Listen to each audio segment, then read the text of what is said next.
The CBS Radio Mystery Theater presents...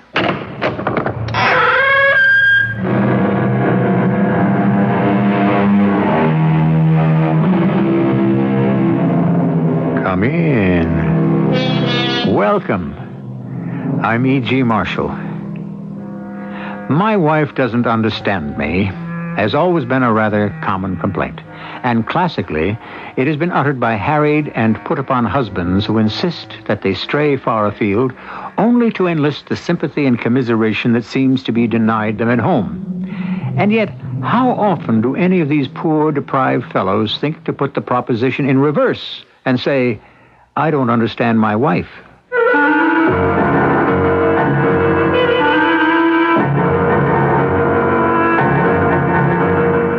Our mystery drama, Crime of Passion, was written especially for the Mystery Theater by Sam Dan and stars Mandel Kramer.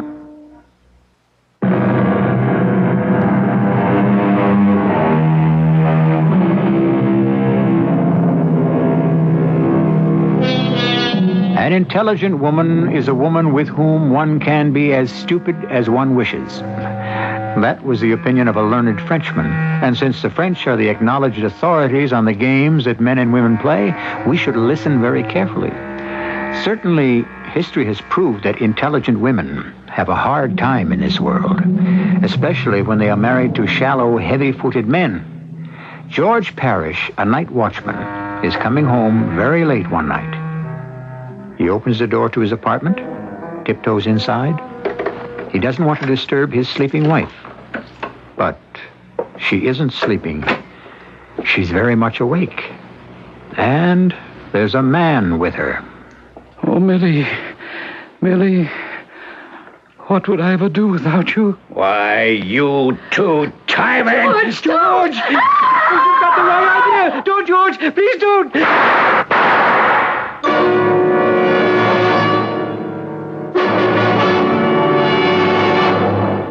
Good morning, Phil. Am I upsetting your schedule? You're destroying it, Tom. Well, being a law firm's top client does give a man privileges. Go ahead. The clock is running. I have a case I want you to handle for me. The man's name is Parrish, George Parrish. He came home last night and found his wife with another man, and he shot her dead. I want you to defend him. Why me? Well, before you decided to get rich, you were the best criminal lawyer in the country. Who is Parrish? He's one of my employees. You know my motto, if you work for Cartwright Industries, be ever so high or ever so humble, you're my guy, and I stand behind you all the way. And this is how you intend to stand behind Parrish? Well, I'm a man of my word. Why not? It's worth a fortune to you in labor relations, not to mention general publicity. You're an old fraud. Yeah, sure. But when you've been a fraud for as long as I have, you really become quite sincere about it. Besides, I feel I owe him something. What? I feel guilty about it. Why? I want you to get on this thing for me, Phil. Tom, you know how busy we are right now. I can recommend a top guy. Phil, I want you. A murder case. Just what I needed.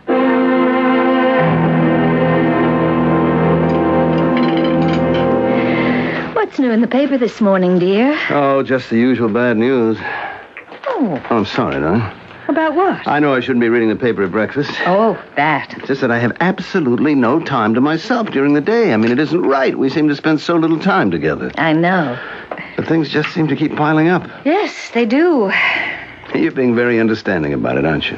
Well, I wasn't aware that I had a choice. Well, you do manage to keep busy. Oh, yes. There's enough to do. That's what I always said. These days, women should be out there, doing. What do you know about this? That merger is actually going through. International's going to buy Amertex.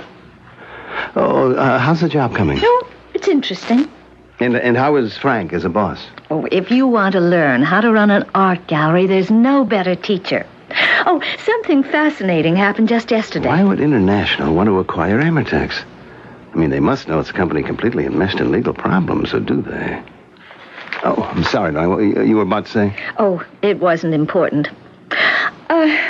Will you be home early this evening? It's Bob and Gretchen's anniversary party. Gee, I really don't know what time I can get home, darling. Oh, do you have to work late again? As if things weren't bad enough, Tom Cartwright threw something at me yesterday. As a matter of fact, it's right here in the paper. Night watchman shoots wife in jealous rage. That's very sloppy writing. You can't tell which of them was in the jealous rage. What does this have to do with you? Well, Tom wants me to defend him. Oh, a murder case. I thought those days were over. Well, I never thought I'd miss them. But I tell you, nothing else can pump the adrenaline like a homicide. I miss those days. You'd come home and spread out all the work on the dining room table, and I'd keep the coffee going and type up the notes.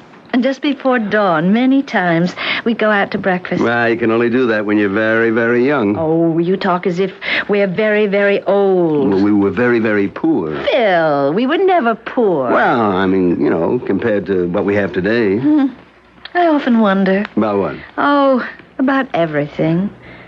Phil, I'd hate to miss Bob and Gretchen's party. Well, look, why don't you go on and I'll meet you there? If I know you won't show up till very late. What'll I do if I get bored and I want to leave early? I'll be stuck. Darling, it's just that I'm always so far behind.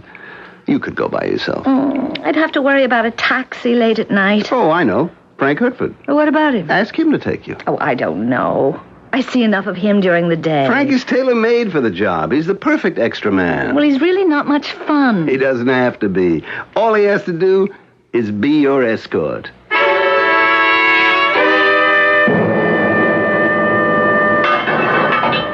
Thank you, guard. Parrish? I'm Philip Wilcox. I'm your attorney. Parrish? She's dead. Yes, we know she's dead. I killed her. Yes, I have your confession. Yeah, I confessed.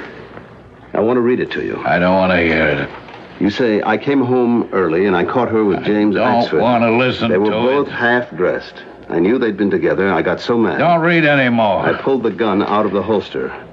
I was going to kill them both. I fired at her first, then I was going to shoot him too, but he fought with me. Then other people came into the room. I can't believe she's dead. Is this substantially the way it happened? Huh? Oh, yeah. If that's what I said, that's what happened. Did you mean to kill her? I got so mad I couldn't control myself. Next thing I know, the gun is in my hand. Well, you didn't exactly surprise them in what might be called a compromising situation, did you? What's he doing there that hour of the night wearing pajamas and a bathrobe? Who can you trust in this world? Nobody. Just one person. My buddy, Tom Cartwright. Well, he wasn't my buddy exactly. He was my battalion commander. He knew the name of every guy in the outfit. Now, Parrish. After the war, you lose track. And he was an officer. I didn't have an easy life. A lot of things went wrong. Now, look, here's what we have to establish. I was hitting 57, 58, and what's the best I could do? Night watchman for this big company. Did you at any time, prior to the moment that you saw them together... These important guys come in, see, and this big white-haired fella, he looks at me and he says, "Hey, I know you, George Parrish, B Company rifleman." Did you have any reason to suspect they were having an He said, affair? "Look, George, anytime you feel you're not getting the right deal, you just come and see me." Parrish? I have to know this. How he always was, Big Tom Cartwright. Hey, you must be the smartest lawyer in the United States of America, because that's just who Tom said he'd get me. Answer this. Did you have any reason to suspect that they were having an affair? No. Who is James Axford? A ruddy little guy. He lived down the hall. He'd sit around with us and drink coffee. You want to know how stupid I was? I'll tell you. I used to think it was great that he'd drop in to keep her company while I was working. You mean you didn't suspect anything? Suspect what? He looked like a light breeze could blow him right over. Besides, she wasn't all that young or great looking. I mean, how could I figure she'd even be thinking of that kind of thing? How could this happen to me? I tried to give her everything. All right, Parrish. I think I have enough for now. Maybe Should have spent more time with her. You know how women are. They want you around all the time, but what was I going to do? I had to work nights and part-time. I couldn't help it. Why couldn't she understand that?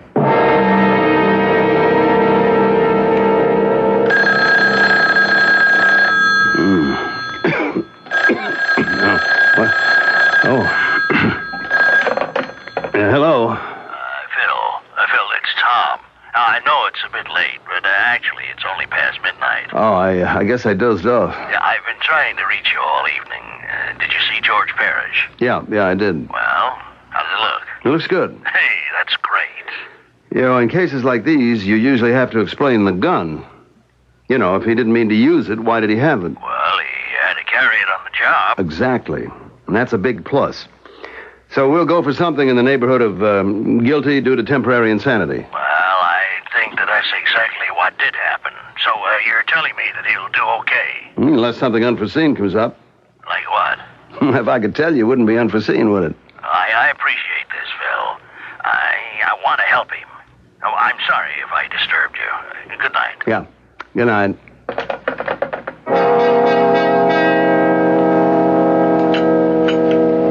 Good morning, dear. Pour you some coffee? Oh, please. Oh, you look tired. Well, I had a restless night. You're always nervous with Case. With Case? Like a woman is with child. Yeah, well, I'm with Case, all right. Oh, tough one? Well, it looks open and shut, but those are usually the ones that have a hidden booby trap somewhere. Something bothering you about it? Yes. What? Well, that's the trouble. I don't know what. You must have come home rather late last night. Mm-hmm. I guess we all lost track of the time. Oh? Oh, it was a marvelous party. Everyone hated to see it end. What time did it break up? Oh, it was before midnight. I was still up around midnight. I didn't hear you come in. You know what happened? Frank and I walked home. You walked home? That's right. All the way from Bob and Gretchen's? At that hour? Oh, that was very foolish. You're right. Why'd you do it? Darling, you're looking at this in the cold, clear light of the morning. But it was such a beautiful night. You have to admit that. I'm afraid I didn't notice. There was a kind of magic in the air. Magic? What kind of magic? Oh, you should know. You're the one who first told me about the magic in the night air. I did? Don't you remember? In the air of the night are all the gossamer dreams and fragile fancies. They wither and die in the glare of the burning, brilliant sun, but in the soft and kindly glow of the friendly moon. Huh. Oh, I often wonder. You know, you never told me. Did you read that somewhere, or did you actually write it? I don't even remember. I think you wrote it. You used to write a lot of poetry while you were going to law school. I remember you said that it was the only way that you could keep your sanity. I was just a kid. And one of the greatest lawyers in the world, Chief Justice Oliver Wendell Holmes, was a fine poet. Margaret, getting back to this foolishness. I mean, walking all that way in the dead of night. Well, you and I used to walk at night for hours. I remember. Yeah, but those were different times. Yes. I thought you said you found Frank Hertford rather dull. I never said that. Didn't you say he wasn't much fun? Oh, yes. But that's only during the day, at the gallery. He's all business there, which is good. But away from the gallery, he has an entirely different personality. Really? Yes. He's very lively and witty. There's a whole side to Frank Hertford that I've never been aware of.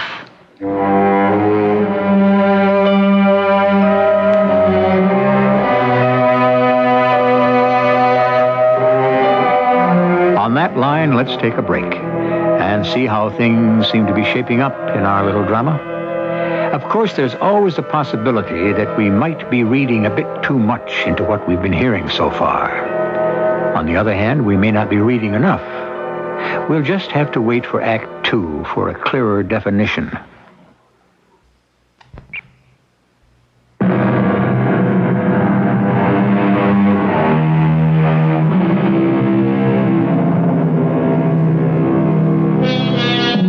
Would you happen to know offhand who it was that said, "Nature abhors a vacuum"? It has a scientific sound to it, so you might assume it was a physicist.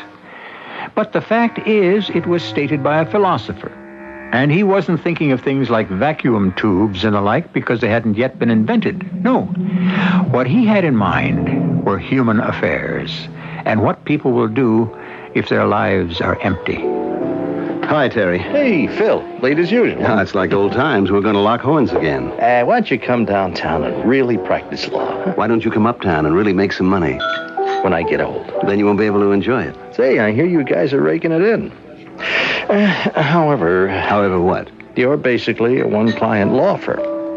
Now, what if you lose him? Lose Tom Cartwright? We're too involved with everything he's got going. It's as if we were welded together. How could we lose him? Well, the outfit that had him before you did lost him. Thanks. You just made my day. Yeah, all right. Now, getting down to cases. The George Parrish thing now. This is the quintessential crime of passion. That's your story. Well, you admit that it's open and shut. I don't have to admit anything. Oh, why don't we save the taxpayers' money? Oh? You want a plea bargain? Look, why don't you ask for manslaughter? We can wind up with guilty because of temporary insanity. Oh, how nice of you. And for you, too. You get the word guilty in the verdict. I'm going for murder 1. You have to be kidding. The public perception of these insanity things, it's completely negative these days. You see, man on the street thinks all you have to do after you kill somebody is have a smart lawyer claim you were temporarily insane and you beat the rap. But I do have temporary insanity here. Oh, do you? Yes, I can get psychiatric testimony. It says so. I can get psychiatric testimony that says you don't. All right, so our shrinks cancel each other out. And what's left is this poor, pathetic-looking, put-upon slob. He's your hard-working, hard-luck guy who never got a break. And a war veteran, too. It doesn't carry the clout it used to. Got a Purple Heart. Probably shot himself cleaning his rifle. So, what? Your client is lying. Well, I believe him. I don't. Why not? He walks into his house, all unsuspecting. And he's suddenly confronted by the infidelity of his wife. Now, in a sudden, wild, uncontrolled fit of rage, he shoots her. You're stating my case. And it's a lie. No man or woman, for that matter, is ever unaware of infidelity. Come on, Terry. How can you say that? You mean a fella doesn't always know his wife is being unfaithful, How could he know? Are you telling me if Margaret were having an affair, you wouldn't know about it? Margaret would never have an affair. Oh? Why not? She's not the type. Well, what is the type? And besides, realistically, she's older. Older? Look, the truth is, why would anyone want to have an affair with Margaret? Have you seen her lately? Well, as a matter of fact, at the gallery. See, my wife dragged me there to look at some art, just last week. Oh, she looks great. Yeah. Now, look, getting back to your basic point. Which is, a man has to know that his wife is having an affair. He has to notice the change in her. What change? Well, she treats him better, or she treats him worse. She's either laughing or crying. She's light as a feather or heavy as a rock. See, but whatever she is different. And you claim a man can see that? Oh, well, see it, hear it, feel it. Now, he knows it, but he may categorically reject that information. Why? Because if he faced up to it, he'd be forced to make a move that might change the world he lives in. Maybe he simply can't handle it. So if you're right, why didn't my client go on evading the issue? Why did he kill her? Because you can only lie to yourself for so long and no longer.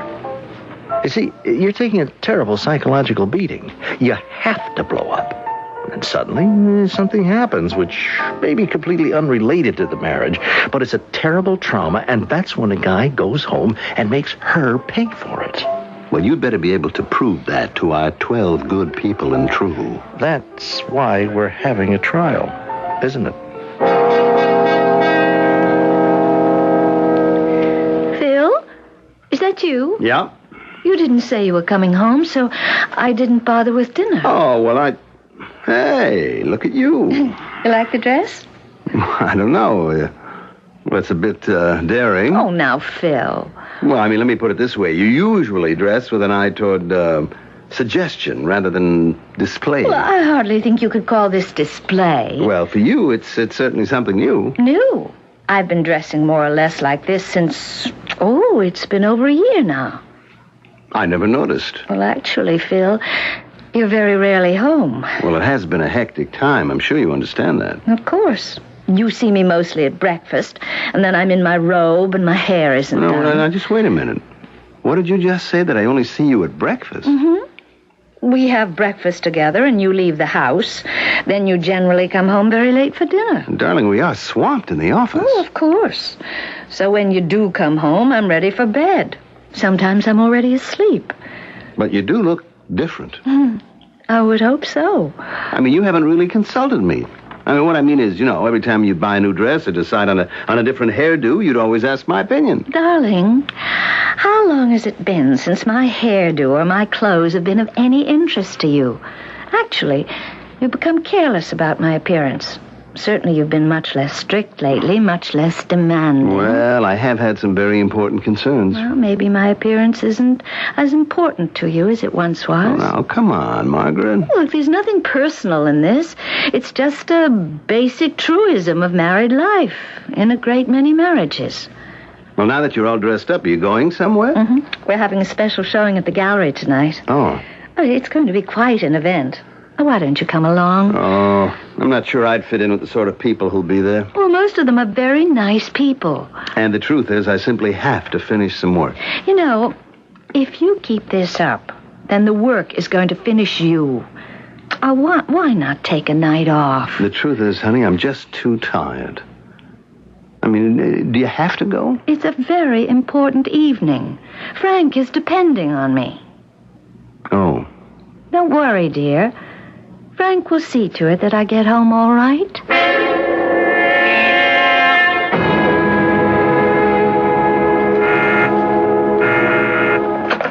Yes. What's that, Miss Tidings? I have a lunch date with Tom Cartwright. Oh, that's right. Thanks for reminding me. Let's see now. Ladies and gentlemen of the jury, from time to time we are shocked, rudely awakened. We look at our advanced state of sophisticated civilization, and we are horrified when we realize how thin is the veneer, the veneer of what? Already said civilization, sophistication, cultivation, advancement. Let's see now, where is that book? Why can't I ever find anything? Miss Tidings, where's my thesaurus? Why does everything always disappear? Please, I don't want any excuses. I just want the book. Oh, for crying out loud. Miss Tidings, I'm sorry. It's right here on my desk. And look, call Mr. Cartwright for me. Say that something extremely vital has suddenly come up and I have to cancel lunch.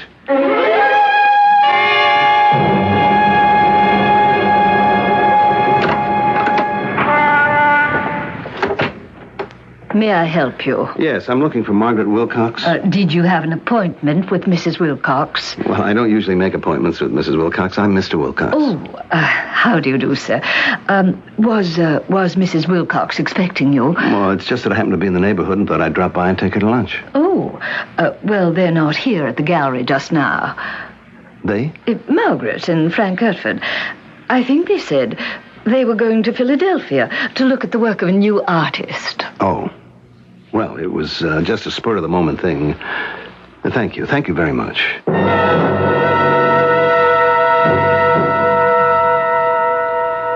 How are we doing, Counselor? Mr. Parrish, I have to ask you one question. You sure should. Did you have any idea that your wife had been unfaithful to you with this Axford fellow before you found them together that night? You already asked me that. Well, I'm asking again. Well, I told you before. I never knew. Is that possible? Is what possible? That a man wouldn't know? Sure, it's possible. But, Parrish, in a thing like this, there are signs, unmistakable signs. Maybe, but what do you do if you're too dumb to read them? Too dumb, too trusting, maybe too happy. Now, listen, I'm your lawyer. You must tell me the truth. I'm telling you the truth. The worst thing you can do is lie to your lawyer. Why do you keep saying I'm lying? I'm not saying that you're lying. I'm only asking you not to do it. I'm building your whole case on the proposition that you didn't know what was happening. I'm telling you the truth. Now, just remember, if you're not, I can get blindsided, ambushed and destroyed in that courtroom. All I stand to lose is the case. I'll go on to something else, but you won't. Look, do you think I'd have held still for it? I'm not that kind of a guy. When I found out about what she was doing, I put an end to it. Right then, right there. Did you ever argue with your wife? How can you be married and not argue with your wife? Loud, angry arguments that the neighbors could have overheard? No, never. I mean, I have to make sure that they can't spring a witness on us to testify that he heard the two of you having some serious shouting matches. Whoever says anything like that would be lying. All right, that's what I have to know. So, how does it look? If you're telling me the truth, you've got a chance.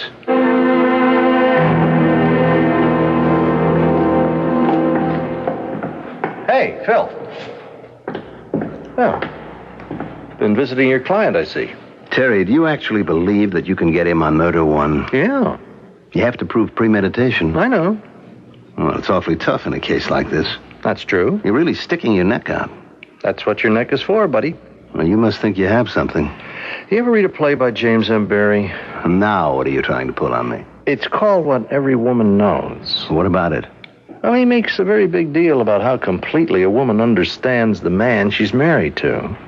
So what? Well, women don't have any monopoly on that kind of insight. They just brag about it more. I still don't know what you're talking about. If I were writing a play instead of constructing a case, you know what I'd call it?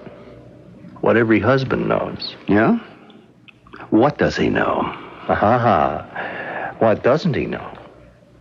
That is, once he sits down and really starts asking himself the right questions.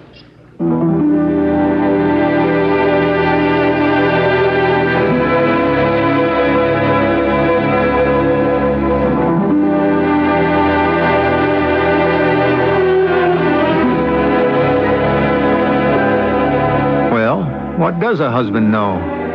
It does seem that many husbands these days know very little. Strangely enough, it would appear that there are those husbands who don't even know what their wives look like. So how can we hope for a deeper understanding? But is this true? Probably on a conscious level. But what's happening deep down there in the subconscious? That's where the action is. We have Act 3 for that purpose.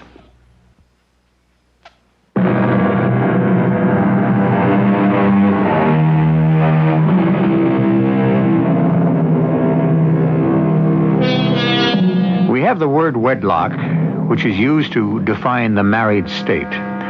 Wedlock is derived from an old Gothic word which means a pledge or a contract. And that's what marriage is really about, no? A contractual agreement. But there's always a basic dissatisfaction with contracts in general these days. One of the parties is always looking to get out of it somehow. Oh, Phil, you're home. Yes, these days seems I can get more done here. Oh, I'm so sorry. Had I known I'd have come back earlier. I just thought you'd be out till late at one of your meetings. What do you mean, one of my meetings? Well, you do have meetings. Well, I know, but you make it sound as if there's something disreputable about it. Darling, are we going to quarrel? You know, I stopped by the gallery today I heard. to take you to lunch, Oh, that was sweet. but you weren't there. Well, Frank and I went to Philadelphia. There was this marvelous new artist on exhibit. You know, it's now 9 o'clock. The exhibition must have lasted till late. No, just till 5. Oh, but it's such a lovely drive this time of the year. We enjoyed the foliage. You remember how you and I used to go out to the country and see how the leaves were all turning color? And then, of course, Frank and I stopped off at this marvelous little country inn for dinner. Margaret, is that wise? Wise? I mean, people might... What is it, Phil? Oh, I just remembered I had Faraday look up a case for me, People versus Gibbs. I think there's an application there. I better call him right now.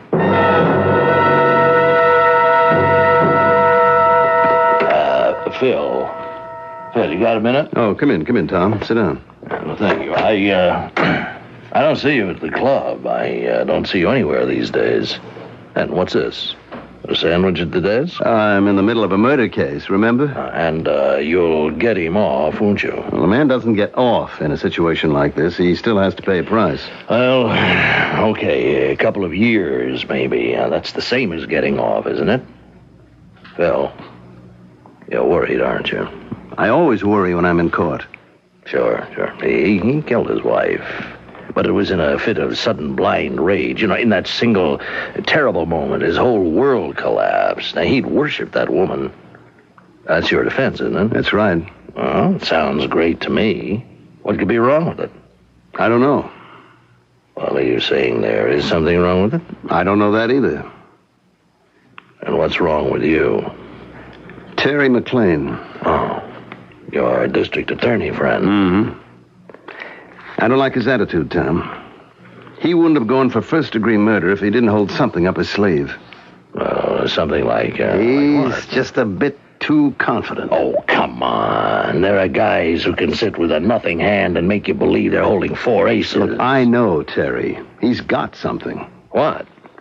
Premeditation. George Parrish isn't that kind of guy. What kind of guy? Who'd put up with his wife fooling around. The guy with guts doesn't do that. And that's the thing George always had. He got the Silver Star. I was there when he earned it. Look, we're talking about different things. We are talking about a red-blooded guy who reacted in a way that's unfortunately all too human. I used to think that myself. But it isn't so simple. Here you are in a well-ordered world. You become aware of something that threatens your entire existence. That is, if you choose to confront it. Well, you have to confront it. You have no choice. You do. You can choose to disregard it and pretend it doesn't exist. Well, tell me, what real guy could accept a situation where he knows his wife is cheating on him? A real guy who happens to be in love with her. Phil, I don't know what the DA has, but you have to win this case. I am telling you that right now. If Terry has premeditation, I'll have to perform a miracle. Well, if that's what is needed, that's what you are getting paid for.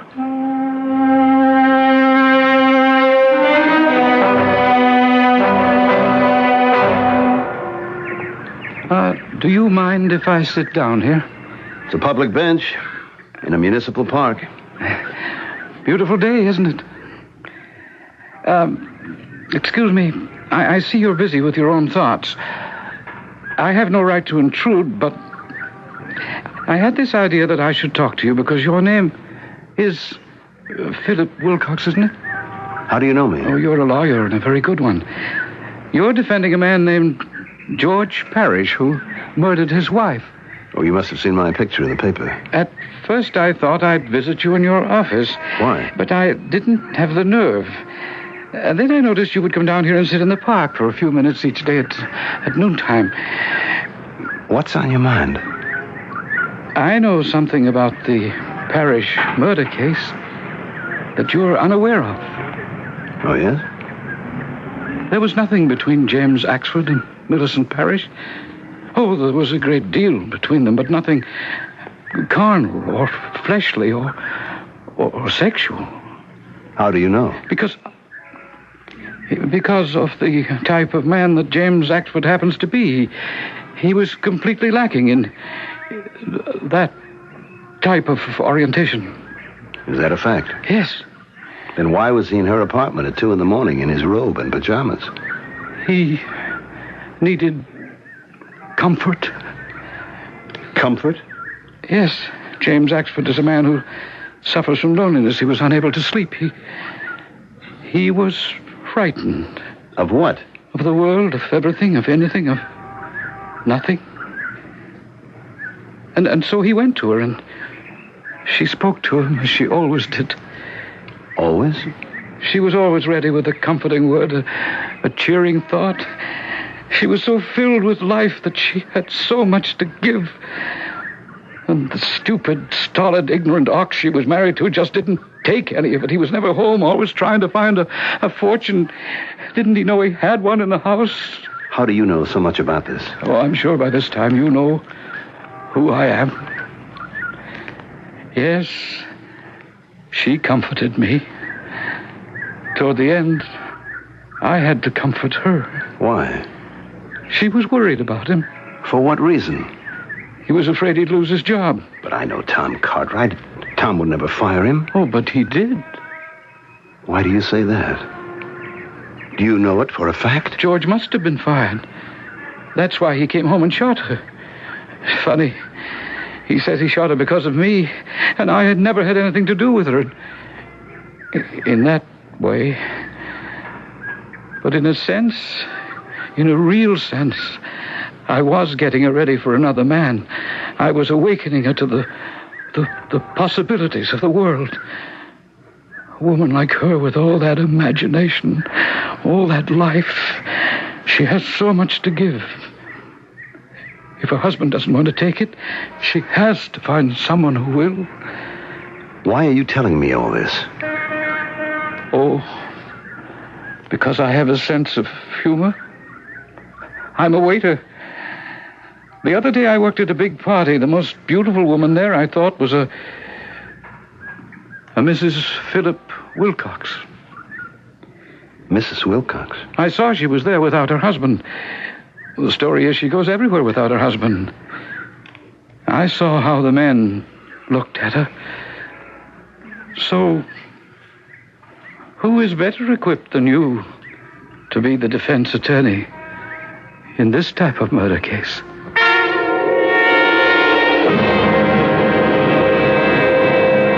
Tom, I have to talk to you. Well, I can't now. I'm flying to Chicago. Sit down.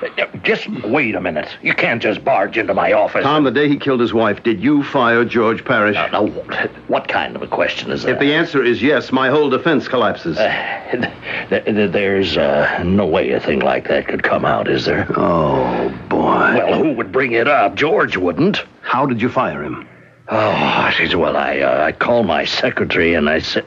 Oh, good Lord. And she must have called personnel. Now it's a matter of record.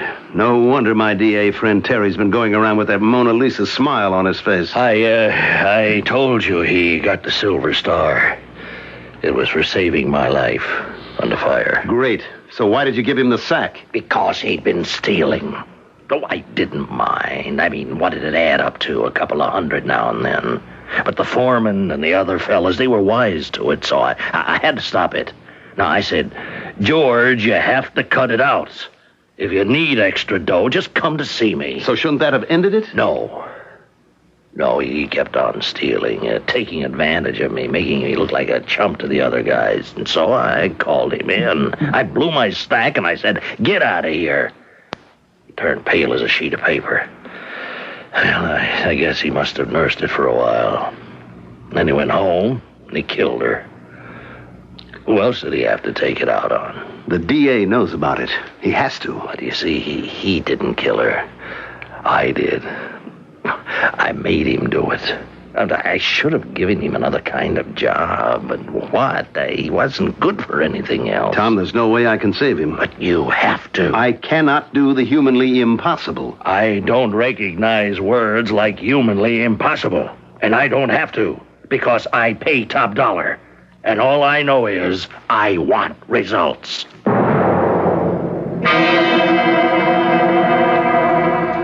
Why, I'm glad you're home. I thought I'd better be.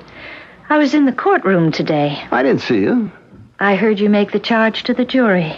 What'd you think? I thought it was magnificent. But it didn't help. I'm going to lose the case. That's too bad. What do I smell? Chili. Your special chili consolation dinner. Well, if it were a victory dinner, it would be filet mignon. How well you remember. Oh, it hasn't been all that long ago. That seems like another world, Margaret. You know, there was just no way I could save George Parrish. I'm sorry. I guess the jury will stay out all night just for the sake of form, but they'll come back and throw the book. Well, at least I saved myself. From what? From doing something later. Something? Something I wouldn't be able to control. Something I'd be forced to do. Tell me. No. Should we have secrets from each other? Yes. Certain secrets. There are certain things I don't want you to ask me, and there are certain things that I won't ask you about either. I'm not sure I know what you're talking about. Oh, I think you do. But we're going to end it, Margaret, because things will be different from now on. You know, I love the way you wear your hair. You're right, you know, I haven't been too aware of it. Tell me, when was the last time that we took a trip? I can't remember. Would you like to go somewhere this week? Can you get away? Certainly. Won't Tom, your important client, be needing you? Tom is going to fire me. Why? Because I will have lost the case. Well, how could he fire you for losing? Oh, he could, easily. Just like that? No, it won't be just like that. It'll take a while. He'll start showing dissatisfaction with this, that, and the other thing. Before you know it, we'll be through. But losing the case for George Parrish would be where it all began. Well, what are you going to do? Well, for starters, I'd like to spend some more time with my wife. That is, if she's not going to be too busy. I think I can find time for you, darling. Phil. Yes? About Frank Hertford. I don't want to hear about Frank Hertford. But I feel I ought to. Darling, let's go inside and have dinner. No. Let me put the chili in the freezer. This is the kind of dinner that calls for filet mignon.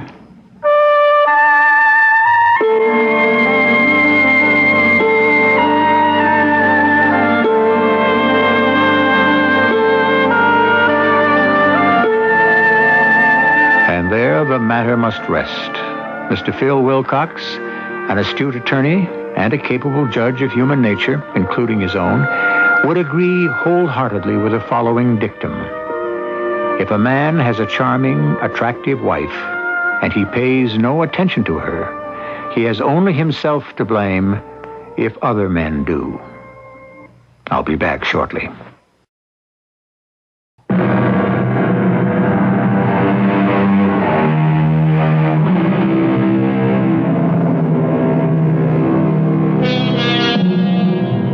Crime of passion, so frequently encountered in both literature and life, seems so sharply defined, so easily comprehended, so basic, so uncomplicated. But is it? Men and women are complex creatures who will always act in their own self-interest. And sometimes a sudden burst of blind fury can have been created by many years of clear-eyed preparation deep in the subconscious, where everything is finally decided for all of us. Our cast included Mandel Kramer, Carol Teitel, Earl Hammond, and Ian Martin. The entire production was under the direction of Hyman Brown. This is E.G. Marshall inviting you to return to our Mystery Theater for another adventure in the macabre. Until next time, pleasant dreams.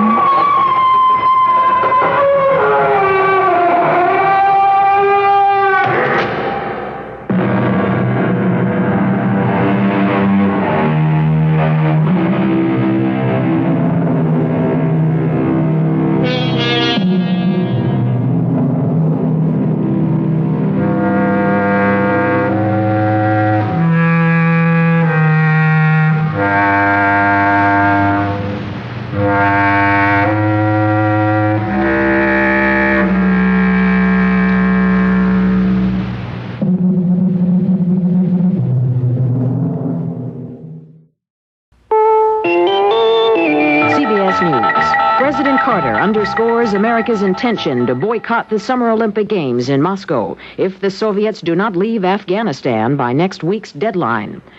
I'm Rita Sands reporting on the CBS radio network. During his news conference Wednesday night, the president said the U.S. is not using the Olympics boycott to punish the Russians, but rather to show the world that America does not endorse Soviet foreign policy. I don't believe that we are at all obligated to send our athletes to Moscow. And I would like to repeat, if the Soviet Union does not withdraw its troops from Afghanistan by the 20th of this month, then neither I nor the American people nor the Congress will support the sending of an Olympics team to Moscow this summer. The president said we must convince the Soviet Union through peaceful means that it cannot invade a neighboring country with impunity. Negotiations for a peaceful solution to the Iranian crisis have showed some positive signs, said the president, who voiced support for a creation of an international commission with a carefully defined purpose to explore Iran's grievances against the United States and the deposed Shah of Iran. Mr. Carter said he is anxious to hit the campaign trail just as soon as the American hostages in Iran are freed. More after this. A message from the CBS television network. Harry Truman said it best, the buck stops here. The American presidency has been called the world's toughest job, and covering it's a non-stop challenge. That's why the president doesn't make a move without Robert Pierpoint, Leslie Stahl, and Lee Thornton, the CBS News White House team, Washington, or anywhere around the world. Cronkite and Company, only on the CBS Evening News. The Olympic Winter Games are underway in Lake Placid. CBS Radio Sports' Jim Kelly and Ed Ingalls are there to bring you 8 special reports daily throughout the games. They'll cover skating and ice hockey, skiing and the ski jump, bobsledding and the luge. In short, you'll hear from all the events, along with interviews with competitors and coaches. Listen here for 8 CBS Sports special reports daily on the Winter Olympics over most of these CBS Radio Network stations.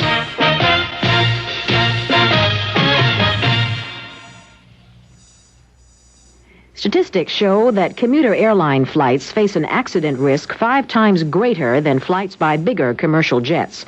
A House Ways and Means subcommittee looking for the reasons focused Wednesday on navigation aids. Neil Strauser reports from Washington. The chairman of the National Transportation Safety Board and commuter airline officials testified that some 270 airports used by commuter lines in this country do not have instrument landing equipment and should have. An example, Naples in Florida, where one carrier averages 15 landings a day. But the Federal Aviation Agency Deputy Administrator, Quentin Taylor, said the FAA currently plans to install only 19 new landing systems next year. Taylor insisted no recent commuter accident has been attributed to lack of navigation aids. Subcommittee members, including Cecil Heftel of Hawaii, pointed to an unspent trust fund collected from taxes on air passengers. Now, I'm not asking you to tell me that every accident or any accident would have been prevented if we'd had additional equipment and safeguards. I am suggesting that anything less than maximum safety, when you have the money already collected from the public, is unethical, unconscionable, and inexcusable.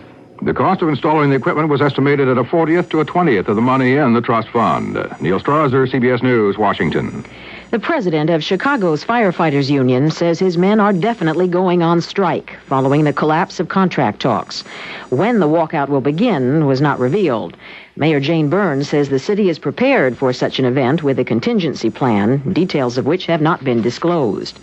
The Department of Transportation has opened 2 investigations into the safety of 5 of General Motors' new and smaller passenger cars, the first of GM's new breed of fuel-efficient autos. Complaints about possible safety-related defects could lead to a recall of 600,000 GM cars.